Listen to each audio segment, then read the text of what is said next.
اس video میں ہم لوگ رشید حسن خان کے بارے میں بات کریں گے۔ نام رشید حسن خان، پیدائش 25 دسمبر 1925 عیسوی کو شاہجہاں پور میں پیدا ہوئے۔ وفات 2006 عیسوی میں شاہجہاں پور میں ہی وفات ہوئی۔ والد کا نام امیر حسن، ابتدائی تعلیم مدرسہ بحر العلوم، ملازمت شعبہ اردو دہلی یونیورسٹی بحیثیت ریسرچ اسسٹنٹ پروفیسر کے عہدے پر فائز ہوئے تھے 1959 عیسوی میں۔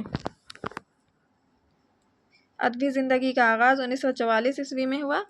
انہوں نے اپنی ادبی زندگی کا آغاز 1944 عیسوی میں کیا۔ ان کے تحقیقی نظریات: تحقیق اور تدوین کے نقطۂ نظر سے ہمیشہ متن مصنف کی ملکیت رہتا ہے۔ ان کا قول ہے کہ تحقیق اور تدوین کے نقطۂ نظر سے ہمیشہ متن مصنف کی ملکیت رہتا ہے۔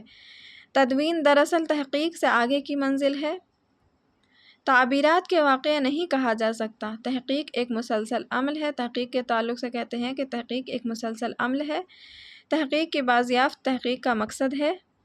تحقیق میں دعوے سند کے بغیر قابل قبول نہیں ہوتے اور سند کے لیے ضروری ہے کہ وہ قابل اعتماد ہو۔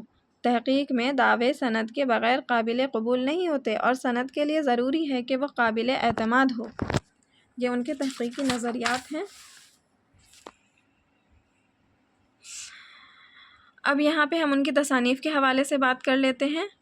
انتخاب نذیر اکبر آبادی، انتخاب میراثی انیس و دبیر، انتخاب سودا، اردو املا، زبان اور قواعد، تلاش و تعبیر، تنقیدی مضامین ہے ان کا، باغ و بہار ان کی تدوین ہے، انشاء اور تلفظ، انشاء غالب، انتخاب کلام ناسخ، تدوین تحقیق روایت، انتخاب شبلی، دیوان خواجہ میر درد، انتخاب ناسخ۔